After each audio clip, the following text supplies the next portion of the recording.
काम, क्रोध, लोभ, मोह, मद, मत्सर, ये 6 दोष हैं जो जीव को पतन के मार्ग में ले जाते हैं।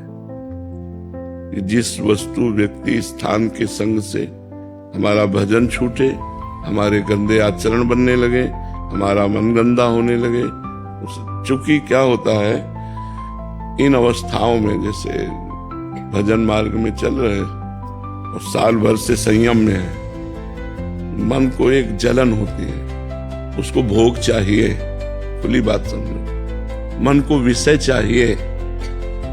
अब कोई विपरीत शरीर वाला पुरुष को स्त्री मिल गया या स्त्री को पुरुष शरीर वाला मिल गया और दोनों साधक हैं, दोनों संयम में चल रहे हैं, पर दोनों का जे भी मिलन हुआ तो हमारा तुम्हारा पूर्व का संयोग है और फिर वो गलत आचरण शुरू हो जाते हैं। तो हमें लगता है कि इसीलिए आज्ञा में रह करके कि अगर ऐसा है कि भगवान का हमारा आपका संयोग है तो चलो गुरु जी के पास और उनसे हाँ करवा दो। तो गुरु से चलो तो भाग जाएगा, फिर कोई साथ थोड़ी आएगा। फिर ऐसे क्या है कि मीठी मीठी बातें करके हम लोग आपस में भ्रष्ट हो जाते हैं और फिर जब साल 6 महीना बाद कटुता पैदा होती तो फिर अलग अलग होकर एक दूसरे की निंदा करने लगे।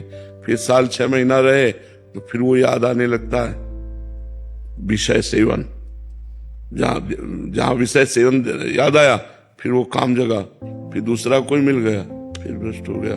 ऐसे जन्म के जन्म हम गंवाते चले आ रहे हैं। बहुत मिठास है सोचने में। ध्यायतो विषयान पुंसान संगास्तेषुपजायते संगात संजायते कामा। ये बात बहुत समझनी साधक साधिकाओं को कि अगर आप वास्तविक भगवत प्राप्ति करना चाहते हैं और विपरीत शरीर का संग करेंगे, स्त्री शरीर का संग पुरुष शरीर का स्त्री शरीर, तो बचना असंभव है। चाहे जितनी कसम खा लो और चाहे जितनी पवित्रता से रहने का नियम ले लो, बच नहीं सकते। आज नहीं तो कल नहीं तो परसों आप भ्रष्ट ही हो जाएंगे। अगर स्त्री शरीर को आजीवन ब्रह्मचर्य रहना है तो ऐसे कथा सत्संग आदि की बात अलग है, अपने वास में निवास में प्रवेश नहीं होना चाहिए। बहुत सारा युवा वर्ग आपसे जुड़ा हुआ है, कॉलेज के बच्चे जुड़े हैं, वो नए बच्चे हैं, बाहर से आते हैं। तो प्रायः हम आपको बताएं ना, ये गंदगी बहुत फैल रही है कि हम तुम साधक हैं।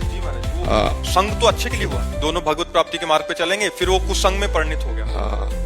अब जैसे नई बच्चियां, नए बच्चे हैं, भजन करना चाहते हैं, अब अंदर इंद्रियों की विलासिता मांग कर रही भोगों की, तो कहीं ना कहीं आकर्षण हुआ, वो भजन नहीं हो।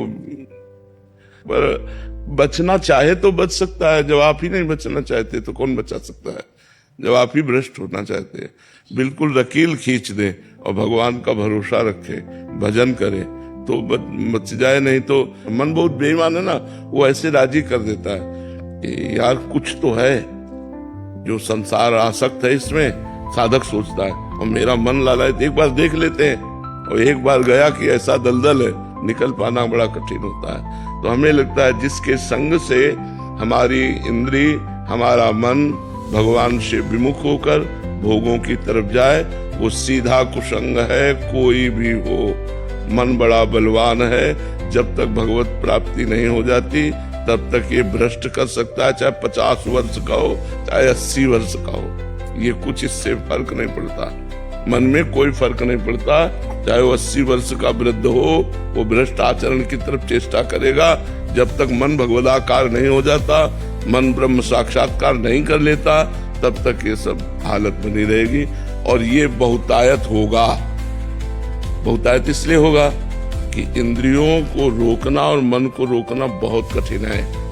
ये जाने मोरी छाती बचपन से बाबा जी है ना, बहुत रोग आके इस मार्ग में आगे बढ़ा जाता है। इससे थोड़ी बढ़ जाएगा कोई, ऐसे कोई नहीं बढ़ सकता है ये मैं निकल गया, ऐसा नहीं। कोई नहीं पीड़ा समझता हृदय की। जो संत हृदय की पीड़ा होती है उसे केवल भगवान समझते हैं।